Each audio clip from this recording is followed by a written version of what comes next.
Eu quero fazer uma reflexão rápida com vocês. Tem uma história que eu gosto muito. E ela diz que, num bairro dos Estados Unidos, um indivíduo mudou para uma grande chácara. E ao lado da casa dele, o homem tinha uma grande propriedade. E ele viu aquele quintal vazio. E ele gostava muito de plantas. E ele notou que algumas semanas depois, o homem ou seu vizinho dessa grande propriedade, ele cavou algumas covas e começou a colocar algumas mudas. Mas o vizinho notou que ele colocava pouca água nessas mudas. Ele não aguava com tanta frequência. E o vizinho, então, começou a ficar preocupado com a integridade daquelas plantas e a possibilidade delas morrerem. Ele aguava, mas não com a frequência que o seu vizinho esperava e que olhava da sacada. Por muitas vezes ele viu as folhas daquelas mudas murchando e sempre o vizinho colocava pouca água.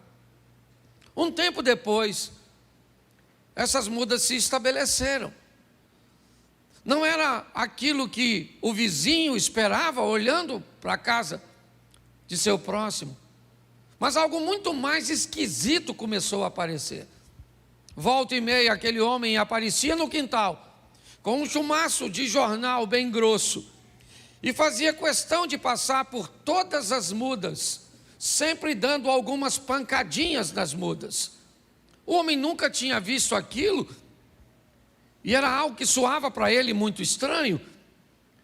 Durante um bom tempo ele viu seu vizinho dando pancadas naquelas pequenas mudas que ainda não estavam tão encorpadas.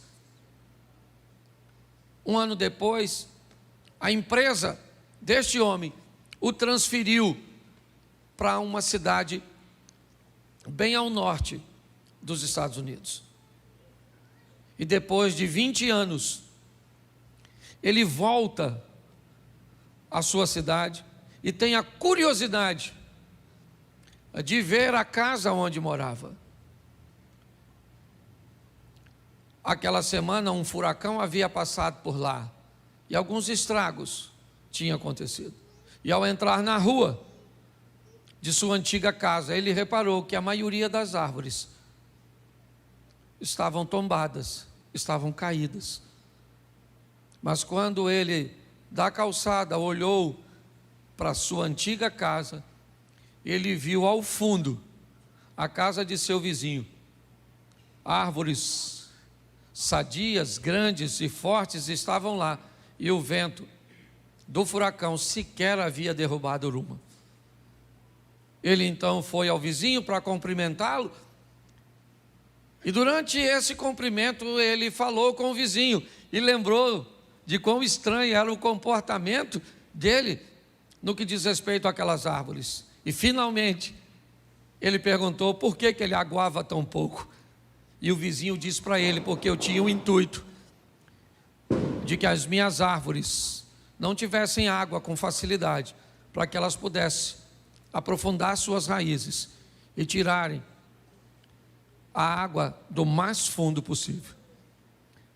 Mas eu também estranhei porque você batia nelas. E ele disse: porque eu sabia que a nossa região, volta e meia, é visitada por furacões. E desde cedo, eu ensinei as minhas árvores a lidar com as intempéries, com as dificuldades. E por isso, nenhuma delas caíram. Hoje, mais uma vez, eu quero fazer com a igreja, e acho muito propício, uma reflexão sobre uma palavra que Deus me deu há mais de 10 anos atrás, cujo tema é aprendendo com as tempestades.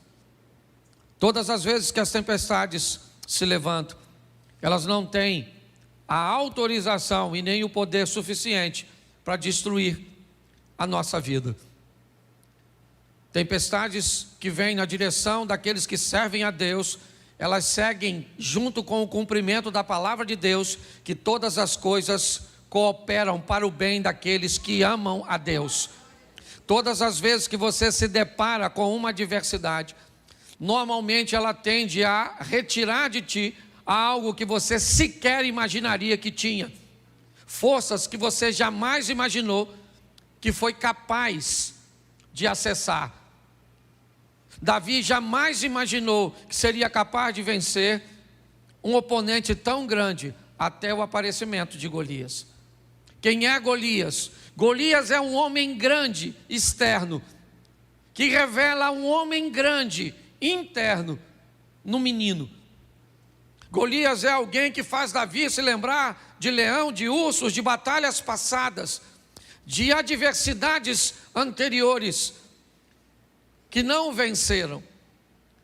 Nós precisamos entender que quando as tempestades vierem, onde quer que seja, em qualquer área de nossa vida, elas têm um único propósito: revelar em nós forças, capacitações que nós nem imaginávamos que tínhamos. Já ouvi de muita gente dizer: eu jamais imaginei, pastor, que eu conseguiria vencer nesse ambiente. Eu jamais imaginei que eu teria habilidade para resolver isso. Pastor, eu tenho certeza de que se eu tivesse sozinho, eu teria perdido. Mas eu não perdi porque Deus foi comigo. Então eu preciso que você tenha a sensibilidade de fazer a leitura, tá certo? Então eu vou te mostrar 4 tempestades, rapidinho, num resumo. Abra a sua Bíblia, coloca aí na tela que fica mais fácil, rapidinho, mas se você gosta de anotar, vai aí. Jonas, capítulo de número 1. Deixa eu ler o texto inteiro para ficar mais claro para a maioria. Jonas 1. E veio a palavra do Senhor a Jonas, filho de Amitai, dizendo... Vamos lá? Vamos ver o que ele está dizendo. Levanta-te, vai à grande cidade de Nínive e clama contra ela, porque a sua malícia subiu até mim. E Jonas se levantou para fugir diante da face do Senhor para Tarsis, e descendo a Jope, achou um navio que ia para Tarsis. Pagou, pois, a sua passagem. Repita comigo: pagou, pois, a sua passagem. Isso. E desceu para dentro do navio para ir com eles para Tarsis diante da face do Senhor. Verso 4. Mas o Senhor mandou ao mar um grande vento, e fez-se no mar uma grande, e o navio estava para, verso 5. Então temeram os marinheiros e clamavam cada um ao seu Deus, e lançavam ao mar as fazendas que estavam no navio para o aliviarem do peso.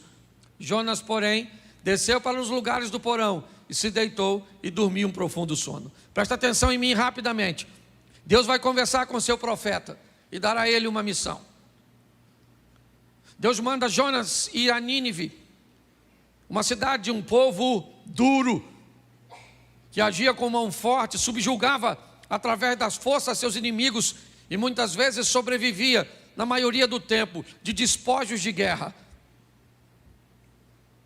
Deus diz a esse profeta: vai a Nínive e clama contra ela. Porém, Jonas não gostou da ideia de Deus. Não era agradável para ele frequentar aquele lugar. Não era agradável para ele ver aquele povo merecendo um arrependimento e uma transformação. Então Jonas resolve fazer o oposto. Ao invés de ir um pouco mais ao oriente para Nínive, ele prefere descer a Jope, certo? E no porto de Jope pegar um navio para ir para Tarsis, para a Espanha, para o lado contrário, no Mediterrâneo.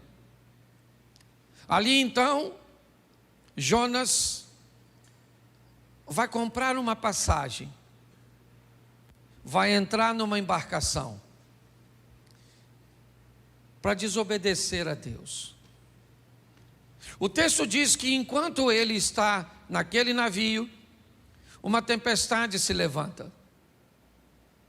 E o que essa tempestade veio fazer? Essa tempestade tem uma missão. Ela quer conversar com alguém. E com quem? Com quem será que essa tempestade quer conversar?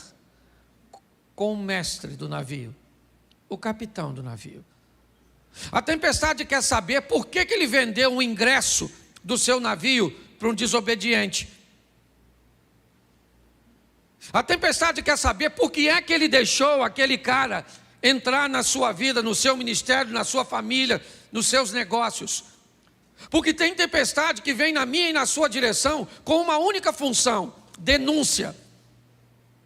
Dizer para mim e para você que esse tipo de gente, esse tipo de comportamento, esse tipo de negócios, esse tipo de alianças não podem fazer parte de nossa história. Essa é a mensagem que a tempestade vem. Ela começa a chacoalhar o navio. Todo mundo tem medo. E quem é que está trazendo aquela tempestade? Um desobediente? Se tem uma coisa que precisamos ter o máximo de sensibilidade para identificar, é quando Deus está tratando alguém. Quando alguém estiver sofrendo, por favor, antes de se meter no sofrimento dos outros, descubra que tem alguém que ama mais essa pessoa do que você. E esse alguém é Deus. Antes de ajudar alguém, pergunte a Deus se é para você fazê-lo. Porque quando você se mete na vida de alguém que Deus quer tratar defendendo a pessoa, você vira o capitão do navio. O cara quer me desobedecer? Quer, vou entrar no capitão. Deus falou, vou afundar. O capitão desobedeceu a Deus, sim ou não? Sim ou não? Não, ele nem profeta é, nem sabe de nada. Mas vendeu o ingresso do barquinho dele para o Jonas entrar. Eu não sei se você reparou, mas preste atenção nesse texto. Temeram os marinheiros e clamava cada um ao seu, e fazia o quê? O que eles faziam? Lê para mim. Jogavam fora as coisas de valor.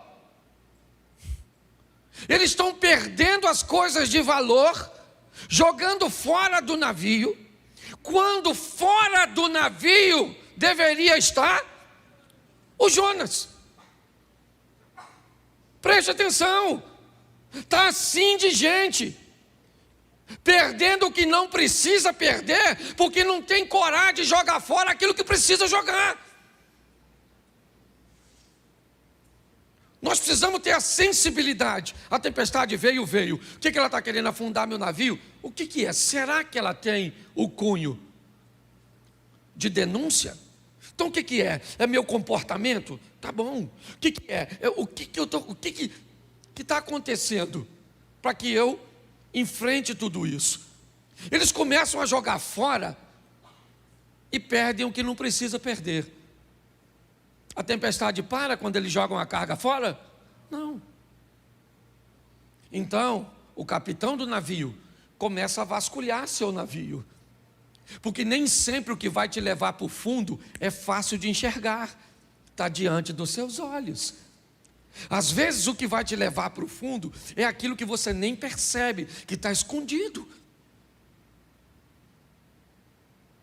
Tem gente com um comportamento tóxico e nocivo e sequer é capaz de identificar porque tem aquilo. Às vezes precisa de um profissional da área psicológica. Eu vou falar para vocês, isso aqui que eu tenho, é herança de uma depressão que eu tive. Foi muito forte. Eu fui para o sítio, eu não queria mais vir para a igreja, eu não queria tomar banho, eu não queria comer, eu não queria fazer nada. Estava cansado, sei lá. Troço doido. Se você já teve depressão, você sabe o que eu estou falando. Só que eu não sabia por que motivo. Aí minha esposa ligou para uma amiga, doutora Ilma. Doutora Ilma foi lá no sítio, ela e seu esposo, veio lá de Vitória, foi lá. Sentou e falou comigo, Cláudio, converse comigo tudo. Fala da sua vida. Eu falei, o que é que minha vida tem a ver com essa depressão? Está querendo é fofoca. E eu comecei a narrar minha vida para ela. Meu pai casou tantas vezes, me dava para uma família aqui, que me jogava para outra lá, que eu ia para outra lá, e que eu ia para outra lá, e que eu ia para outra cá. E aí, agora eu era pastor de igreja, e aí...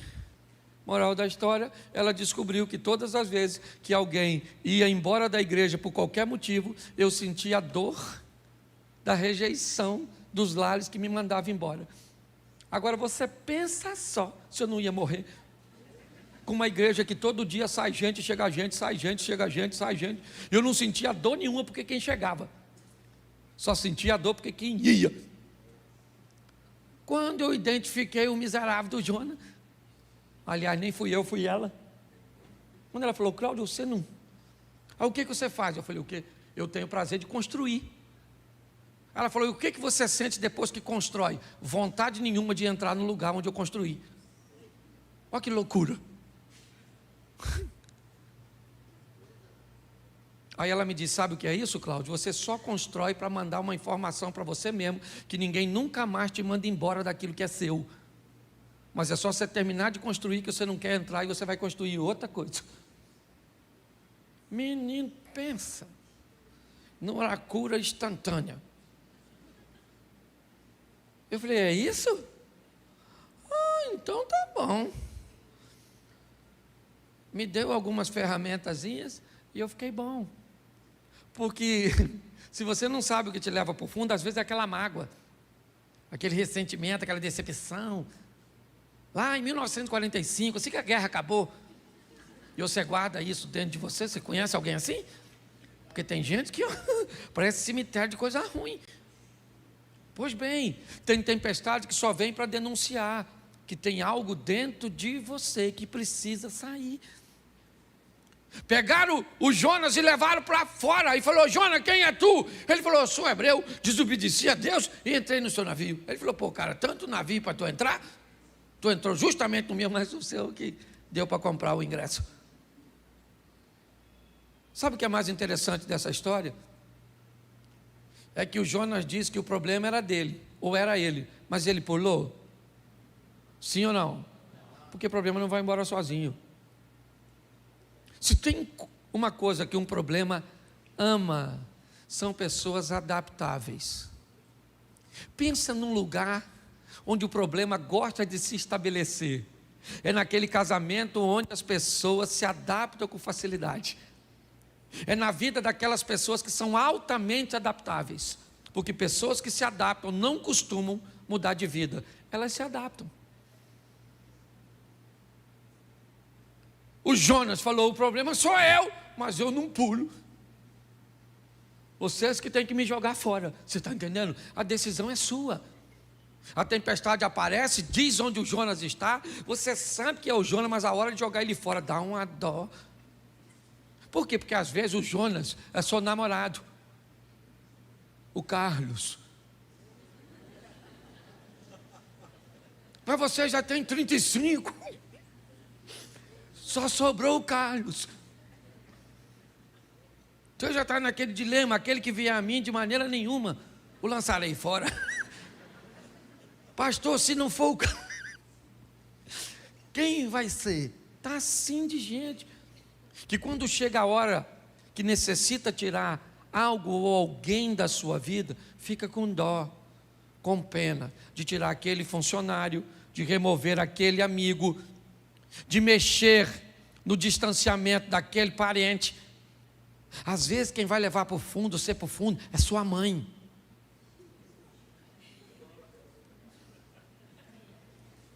Tem uma mãe que é âncora.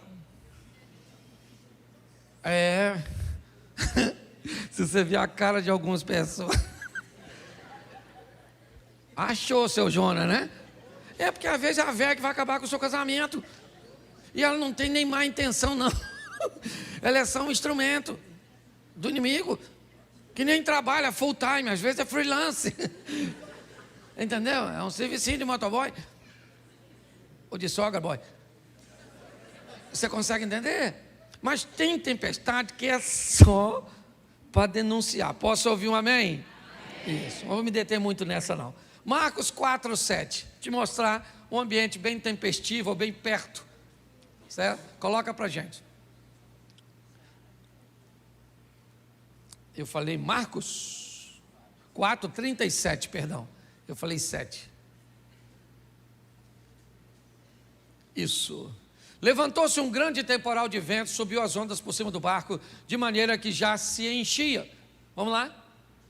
E ele estava na popa do barco, dormindo sobre uma almofada, despertaram, dizendo: mestre, não se importa que pereçamos? E ele, despertando, repreendeu o vento, disse ao mar: cala-te, aquieta-te. E o vento se aquietou e houve grande bonança. E disse: por que sois tão tímidos? Ainda não tendes fé? E sentiram um grande temor e diziam uns aos outros: mas quem é este que até o vento e o mar lhe obedecem? Olha para mim aqui que eu quero falar com você. Outra tempestade. Ao contrário da primeira, essa não vem denunciar nada.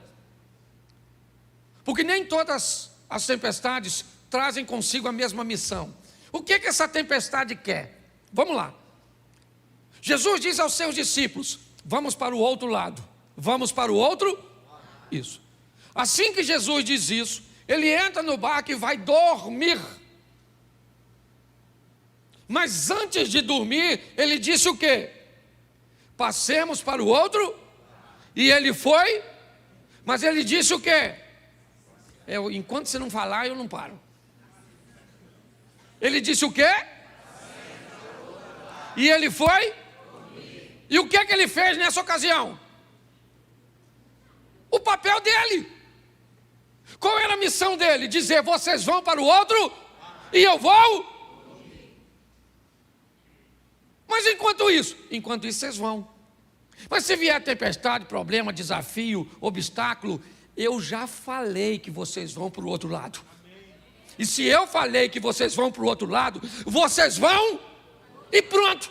Não tem tempestade, não tem problema, não tem crise, não tem nada. Porque eu falei. Então tem tempestade que ela só vem para mostrar para você que Deus está no controle de tudo. Não é denúncia, não tem nada de errado. Porque tem gente também que não pode ver uma tempestade que já acha que é pecado. Ah, está num vento. Oh meu Deus, o que eu estou fazendo de errado? Oh, estou no pecado. Você vai conversar com os irmãos que dizem: o que é? Abre esse coração seu. Alguma coisa você fez. Fala, pecador. Você fala: não fiz nada, fez. Que é isso, exorcista? Às vezes não é denúncia. É só para mostrar o poder de quem está no mesmo barco que você. Ele falou: passemos. Quando ele disse passemos, ele dizia: eu vou junto com. E vou, mas vou dormindo. Porque eu já fiz o que eu tinha aqui, que foi autorizar você a atravessar. Foi dormir, e quem é que vem? A tempestade. Porque se tem uma coisa que para crente é com fartura, é tempestade. Não tem miséria, todo dia entra uma. Antes de uma ir embora, você já está vendo outra. É ou não é? E Jesus está dormindo, e lá vem o vento, e chacoalha. Eu imagino eles olhando para Jesus: aí, vai morrer dormindo. Essa porcaria vai afundar, hein? Pensa, o Tomé falando: acho que vai afundar isso, hein? E o Pedro pensando: se afundar eu vou nadando, quero ver Mateus, que é cobrador de imposto. Não sei nem se ele sabe nadar. Aquela tribulação lá dentro. E vão afundar, não vão morrer, não vão perecer, até que alguém vai lá em Jesus e acorda. Eu não sei nem se ele estava dormindo. Falei: ô Jesus, todo molhado, ó. Jesus. Eu imagino ele levantando, pensa: e que foi, gente? Chegou? Chegou a tempestade. Ele está querendo afundar a gente. O senhor não está vendo que nós vamos morrer? Jesus deve ter falado: eu falei, passemos. Ele olha para o vento e diz: ô vento, cala essa boca. Ô mar, fica quietinho, não quero nem marola. Agora é piscina. O vento parou de soprar, o mar ficou calmo. E os discípulos falaram: gente, quem é esse? Como que é esse? Esse é Jesus que você está andando um tempão do lado dele. E às vezes você precisa de uma tempestade para saber quem ele é, porque sem ela você não conhece. Tem tempestade que ela só vem para mostrar para você o poder do Deus que você é. A hora que você reconhece, o problema se desfaz. Sim ou não? E vamos para outra tempestade, para não demorar muito nessa, senão fica numa tempestade só. Mateus 14, 24. Esse é um ambiente também um pouco complicado. Vamos lá. O barco já estava no meio do mar, açoitado porque o vento era isso. Meio que uma tempestade noturna. Ela acaba atingindo o barco que Jesus está com seus discípulos. O que essa tempestade quer? O que esse ambiente ele deseja? Será que é uma denúncia como a de Jonas? Será que é revelar o poder de Jesus que está dentro do barco? Bom, de denúncia não é. De Jesus dentro do barco também não, porque nem dentro do barco ele está. Então, o que essa tempestade vem trazer? O que esse ambiente? 3 horas da manhã, tudo escuro, vento soprando, a água querendo entrar. Jesus aparece andando sobre as águas no meio desse ambiente. E dentro do barco começa a acontecer algumas coisas. A primeira é um temor muito grande, pois eles estão num local que não é a realidade da maioria de seus discípulos, apenas de 4 que eram pescadores. Os outros 8 não estavam preparados para aquilo. Segundo, tem um indivíduo andando em cima d'água e alguém já gritou que é fantasma. Então o caos está estabelecido. Mas o que isso vem trazer? A iniciativa de alguém que está dentro do barco. Tem tempestade que acontece num grupo, mas que só vai dar a lição para uma pessoa só. Tem tempestade que vem numa família com um propósito de criar um novo estilo de vida para apenas uma pessoa. No meio daqueles 12 discípulos, se levanta Pedro e diz: eu gostaria de ir andando até onde o Senhor está. Tem alguma coisa de errado.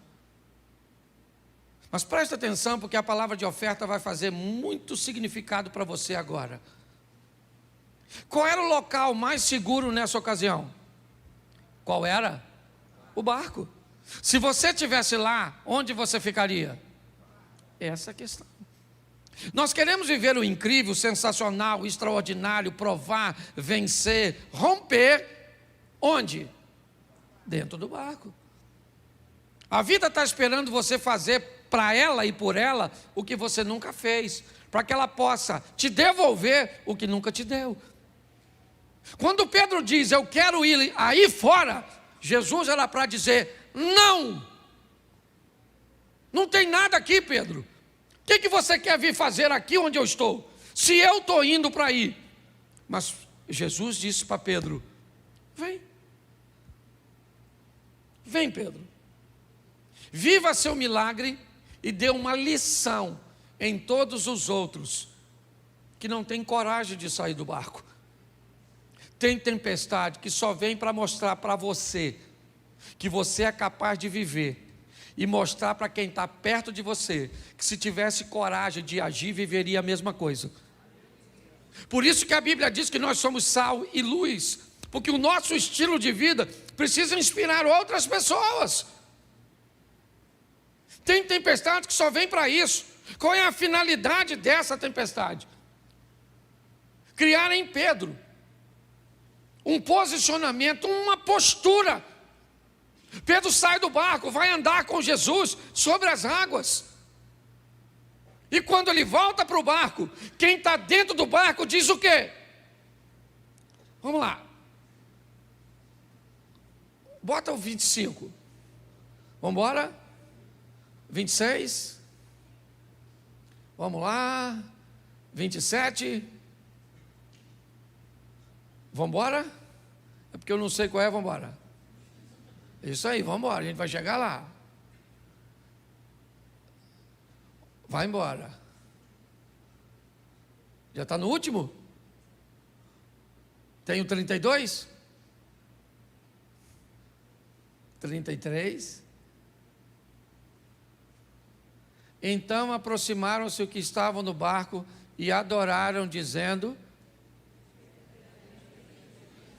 Qual é a diferença entre esses caras e Pedro? É que Pedro descobriu que Jesus era o Filho de Deus, enquanto ele estava fora do barco. Vamos imaginar um culto desse, depois dessa passagem?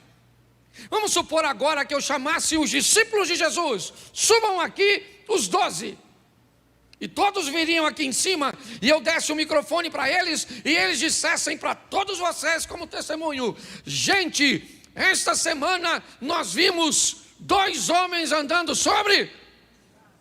Pedro poderia dizer: preste o microfone aí. Só para ficar claro, gente. Um dos 2 era eu, e o outro era Jesus. Tudo ficou. Você consegue entender isso? Tem tempestade que ela vem para mim e para você, com a oportunidade de vivermos o incrível, o sensacional, de andarmos sobre as águas, de ultrapassarmos os problemas.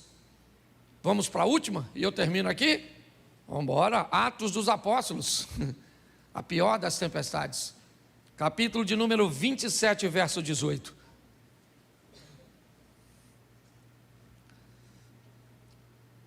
Andando nós agitados por uma veemente tempestade, no dia seguinte, aliviaram o navio, note, jogaram a carga fora.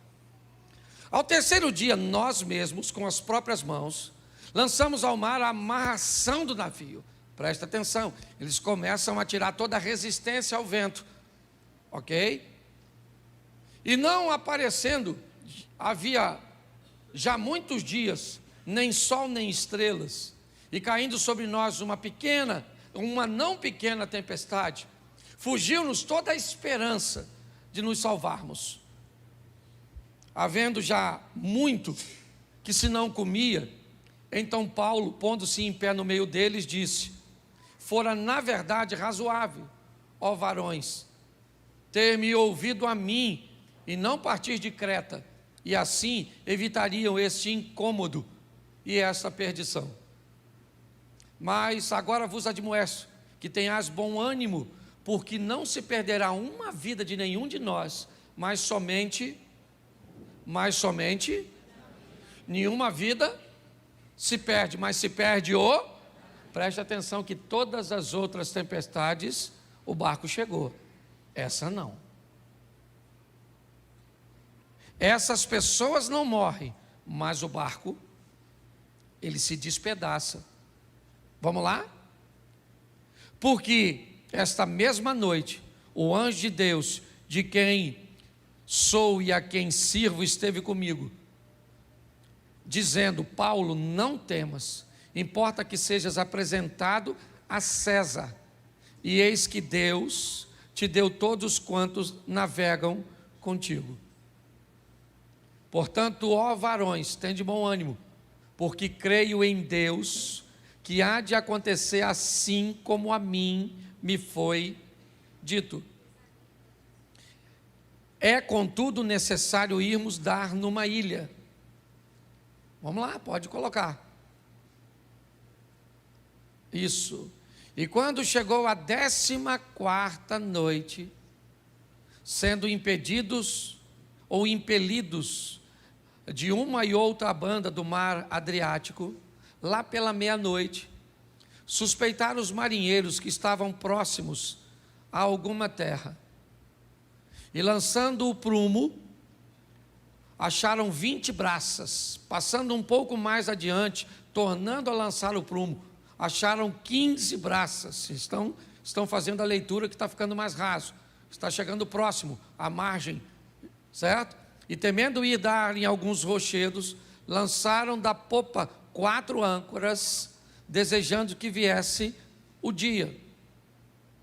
Procurando, porém, os marinheiros fugir do navio, e tendo já deitado o batel ao mar, como que querendo, lançar as âncoras pela proa, disse Paulo ao centurião e aos soldados: se estes não ficarem no navio, não poderei salvá-los. Então os soldados cortaram os cabos e o batel e o deixaram cair.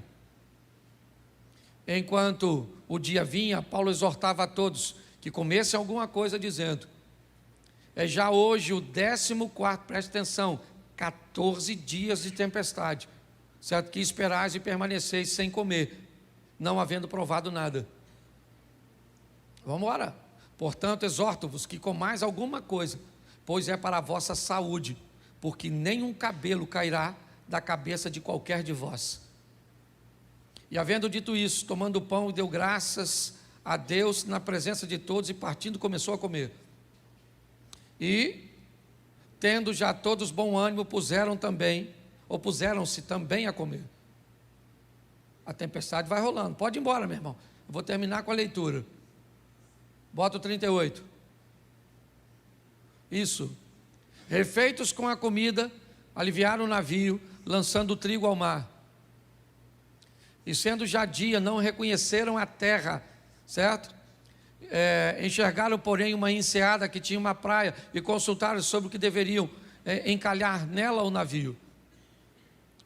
Levantando as âncoras, deixaram ir ao mar, largando também as amarras do leme, e alçando a vela maior ao vento, dirigiam-se para a praia.